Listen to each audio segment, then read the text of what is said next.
Hello guys, welcome back to another video. तो guys, Arihant capital की financial year 2023 की second quarter की result out हो चुकी है।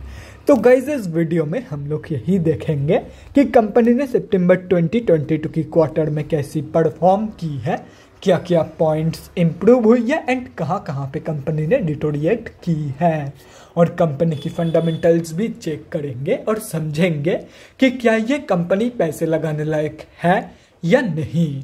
एंड उसके साथ साथ हम लोग कंपनी की टेक्निकल्स के बारे में भी डिस्कस करेंगे। तो गाइस, बिना टाइम वेस्ट किए कंपनी की फंडामेंटल एनालिसिस करते हुए वीडियो को शुरू करते हैं। तो गाइस, अगर इस कंपनी की बिजनेस के बारे में डिस्कस करें तो this company is a financial services company offering capital market broking, merchant banking and other financial services. ये company both BSC and NSC में लिस्टेड है। तो अभी अगर इस कंपनी की कुछ इंपॉर्टेंट फिगर्स के बारे में बात करें तो 743 करोड़ की है कंपनी की मार्केट कैप, 16.1 की पी है, 26.6% है कंपनी की ROCE एंड 24.7% है कंपनी की return on equity. Last 6 months के रिटर्न नेगेटिव में जा चुकी है, negative by almost 14.4%। And last 3 साल की सेल्स ग्रोथ अप्रोक्सीमेटली 22.1% है, जो कि 3 साल की कंपेरिजन में बहुत ही ज़बरदस्त है। कंपनी अभी अपनी बुक वैल्यू से बहुत ही ज़्यादा ऊपर ट्रेड कर रही है। डिविडेंड यील्ड 0.42% है एंड फेस वैल्यू ₹1 की है। तो अभी अगर इस कंपनी की सितंबर क्वार्टर की रिजल्ट के बारे में डिस्कस करें तो सितंबर 2022 की क्वार्टर की अनऑडिटेड स्टैंडअलोन फाइनेंशियल रिजल्ट आप लोगों के सामने है। एंड यहाँ पे जितने भी सारे फिगर्स दिया हुआ है वो सब लैक्स में है। तो गाइस, सबसे पहले हम लोग कंपनी की इनकम चेक करते हैं। तो सितंबर 2022 की क्वार्टर में कंपनी ने अप्रॉक्सीमेटली 38 करोड़ की इनकम जनरेट किया है। और अगर ये जून 2022 की क्वार्टर एंड सितंबर 2021 की क्वार्टर से कंपेयर किया जाए तो जून 2022 की क्वार्टर में कंपनी ने अप्रॉक्सीमेटली 34 करोड़ की इनकम जनरेट किया था एंड सितंबर 2021 की क्वार्टर में अप्रॉक्सीमेटली 37.6 करोड़ की इनकम। तो ईयर ऑन ईयर बेसिस पे तो कंपनी की जो इनकम ग्रोथ है वो ऑलमोस्ट फ्लैट निकल के आ रही है, लेकिन क्वार्टर ऑन क्वार्टर बेसिस पे कंपनी ने एक हेल्दी पॉजिटिव इनकम ग्रोथ दिखाई है इन सितंबर 2022 की क्वार्टर। तो अभी अगर इस कंपनी की नेट प्रॉफिट मतलब प्रॉफिट आफ्टर टैक्स के बारे में डिस्कस करें तो सितंबर 2022 की क्वार्टर में कंपनी ने अप्रॉक्सीमेटली 11 करोड़ की प्रॉफिट पोस्ट किया है। जून 2022 की क्वार्टर में कंपनी ने अप्रॉक्सीमेटली 7 करोड़ की प्रॉफिट पोस्ट किया था एंड सितंबर 2021 की क्वार्टर में अप्रॉक्सीमेटली 12 करोड़ की प्रॉफिट। तो ईयर ऑन ईयर बेसिस पे कंपनी की जो प्रॉफिट ग्रोथ है वो नेगेटिव में जा चुकी है, लेकिन कंपनी की इनकम ग्रोथ की तरह ही कंपनी की जो प्रॉफिट ग्रोथ है वो क्वार्टर ऑन क्वार्टर बेसिस पे ठीक ठाक ही निकल के आ रही है। लेकिन अगर एक चीज़ देखा जाए तो कंपनी की जो इनकम ग्रोथ थी ईयर ऑन ईयर बेसिस की वो slightly on the positive side पे ही थी। सितंबर 2021 की क्वार्टर की कंपैरिजन में कंपनी ने कुछ हजार रुपया ज़्यादा इनकम जनरेट किया था इन सितंबर 2022 की क्वार्टर, लेकिन कंपनी की प्रॉफिट ग्रोथ नेगेटिव में जा चुकी है। मतलब कंपनी की जो प्रॉफिट मार्जिन है वो रिड्यूस हुई है इन ईयर ऑन ईयर बेसिस। बाकी अगर क्वार्टर ऑन क्वार्टर बेसिस की प्रॉफिट मार्जिन के बारे में डिस्कस करें तो वो ठीक ठाक ही निकल के आ रही है। कंपनी की जो मतलब क्वार्टर ऑन क्वार्टर बेसिस की जो प्रॉफिट मार्जिन है वो ऑलमोस्ट फ्लैट ही निकल के आ रही है, slightly on the positive side पे है क्वार्टर ऑन क्वार्टर बेसिस पे, लेकिन ईयर ऑन ईयर बेसिस पे प्रॉफिट मार्जिन नेगेटिव में जा चुकी है। प्रॉफिट मार्जिन नेगेटिव में नहीं गई है, प्रॉफिट मार्जिन ग्रोथ नेगेटिव में जा चुकी है। और रही बात कंपनी की ईपीएस की मतलब अर्निंग्स पर शेयर की, तो जो कंपनी की ईपीएस की ग्रोथ है वो भी कंपनी की प्रॉफिट ग्रोथ की तरह ही है। यहाँ पे भी आप लोगों को ईयर ऑन ईयर बेसिस पे नेगेटिव ग्रोथ ही देखने को मिलेगी, लेकिन क्वार्टर ऑन क्वार्टर बेसिस पे अगेन कंपनी की प्रॉफिट एंड इनकम ग्रोथ की तरह ही ये ग्रोथ भी एक हेल्दी पॉजिटिव ग्रोथ है फॉर दिस कंपनी।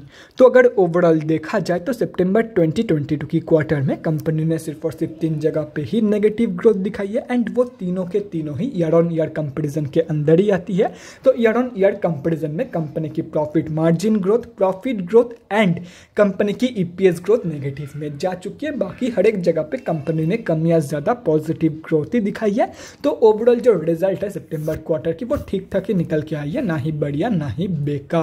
तो अभी अगर इस कंपनी की बैलेंस शीट की हेल्थ के बारे में डिस्कस करें तो हाफ ईयरली बेसिस पे कंपनी की रिजर्व के साथ साथ डेट भी इंक्रीज हुई है, लेकिन अगर देखा जाए तो रिजर्व ज़्यादा इंक्रीज हुई है कंपेयर टू कंपनी की डेट।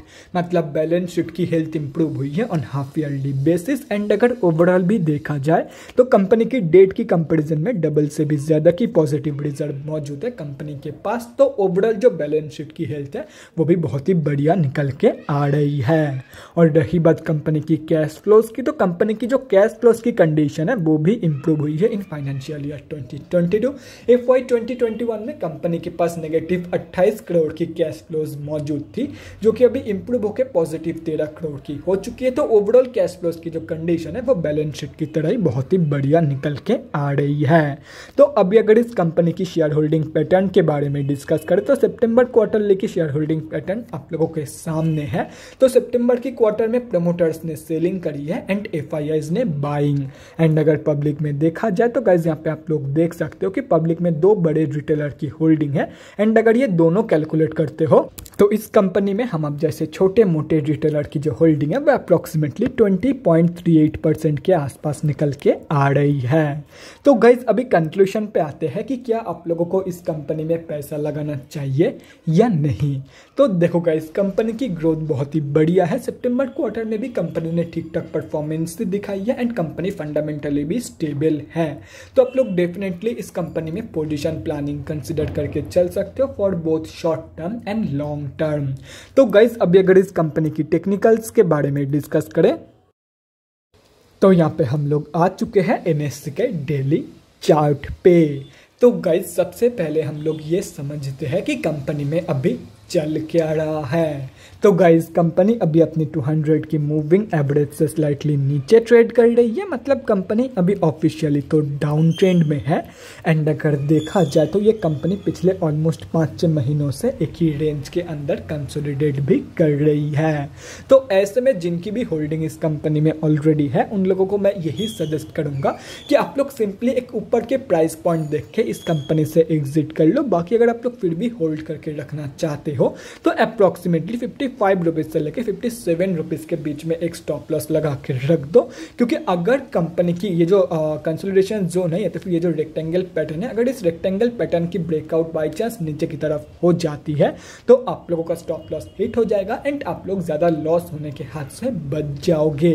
एंड ये मैं इसीलिए बोल रहा हूँ क्योंकि कंपनी ऑलरेडी डाउन ट्रेंड में है। एंड डाउन ट्रेंड में होने के साथ साथ अगर ये कंपनी और भी नीचे की तरफ ब्रेकआउट दे देती है तो सिंपली ये कंपनी कहां तक की फॉल शो करेगी वो कोई नहीं बता सकता, या तो फिर कहां से सपोर्ट लेगी वो कोई नहीं प्रेडिक्ट कर सकता है। तो सिंपली स्टॉप लॉस लगा के रख दो 55 रुपीज से लेकर 57 रुपीज के बीच में। अगर नीचे गिर भी जाती है तो आप लोगों का स्टॉप लॉस हिट हो जाएगा एंड आप लोग ज्यादा लॉस होने के हाथ से बच जाओगे। बाकी मैं तो यही सजेस्ट करूंगा कि आप लोग करंट मार्केट प्राइस के आसपास या तो फिर इसी रेंज के अंदर एक ऊपर के प्राइस पॉइंट देख के एग्जिट कर लो। क्योंकि कंपनी यहाँ पे अनडिटरमाइंड टाइम पीरियड के लिए कंसोलिडेट कर रही है। ऑलरेडी ये कंपनी 5-6 महीनों से कंसोलिडेट कर रही है। हो सकता है आगे भी ये कंपनी और 5-6 महीने इसी रेंज के अंदर कंसोलिडेट करे। बाकी जो आप लोगों को ठीक लगे वो आप लोग कर सकते हो। एग्जिट करना चाहते हो तो एग्जिट कर सकते हो, होल्ड करके रखना चाहते हो तो होल्ड करके भी रख सकते हो। तो गाइस अभी अगर इस कंपनी में फ्रेश एंट्रीज के बारे में बात करें तो सबसे पहले मैं ये क्लियर कर देता हूं कि ये कंपनी स्विंग ट्रेडर्स के लिए नहीं है। क्योंकि कंपनी जब भी कोई मेजर मूवमेंट शो करती है तब मैक्सिमम टाइम कंपनी सर्किट में ही क्लोजिंग करती है, जैसे कि यहाँ पे आप लोग देख सकते हो। एंड अगर अपर सर्किट में कंपनी क्लोजिंग ही कर रही है फर्स्ट दिन से तो आप लोग को एंट्री सिंपली इस कंपनी में नहीं मिलने वाला है। क्योंकि ये आप लोगों को भी पता है कि रिटेलर्स के लिए बहुत ही ज़्यादा मुश्किल होता है अपर सर्किट में बाई करना एंड लोअर सर्किट में सेल करना। ये एंटायरली लक के ऊपर डिपेंड करता है एंड लक के ऊपर डिपेंड करता है मतलब ये गैम्बलिंग की कैटेगरी में गिर जाता है, गैम्बलिंग के कैटेगरी में आ जाता है। तो simply stay away from this kind of stocks. और रही बात short term traders and long term investors की, तो देखो गाइस लॉन्ग टर्म इन्वेस्टर्स को मैं यही बोलूँगा आप लोग एक नीचे की प्राइस पॉइंट देख के इस कंपनी में पोजीशन बना सकते हो। जितना नीचे आप लोग की एंट्री होगी एज ऑफ नाउ उतना ही बढ़िया रिटर्न आप लोग को फ्यूचर में मिलने वाला है फ्रॉम दिस कंपनी। और रही बात शॉर्ट टर्म ट्रेडर्स की, तो देखो गाइस मैं आप लोगों को यही बोलूँगा कंपनी आगे और भी 5-6 महीने इसी रेंज के अंदर कंसोलिडेट कर सकती है। तो अभी एंट्री मत लो, एक बार लास्ट ये जो हाई है लास्ट 52 वीक हाई या तो फिर इस ये जो कंसोलिडेशन पैटर्न है, रेक्टेंगल पैटर्न है, इसकी जो हाई है इसके ऊपर प्रॉपरली डेली बेसिस पे स्टॉक को क्लोजिंग करने दो, उसके बाद ही आप लोगों को इस कंपनी में फ्रेश एंट्री प्लान करनी है फॉर शॉर्ट टर्म। तो guys that's it for this video, अगले वीडियो में मिलते हैं गाइज, थैंक्स फॉर वॉचिंग। और गाइज अगर आप लोगों के मन में कोई भी डाउट या क्वेरी रहती है स्टॉक मार्केट या किसी भी स्टॉक से रिलेटेड, तो कमेंट सेक्शन में कमेंट करके मुझसे पूछ सकते हो, या तो फिर मेरे इंस्टाग्राम का लिंक आप लोगों को डिस्क्रिप्शन बॉक्स में मिल जाएगा, जाके वहाँ पर भी मुझे DM कर सकते हो फॉर एन one-on-one कन्वर्सेशन।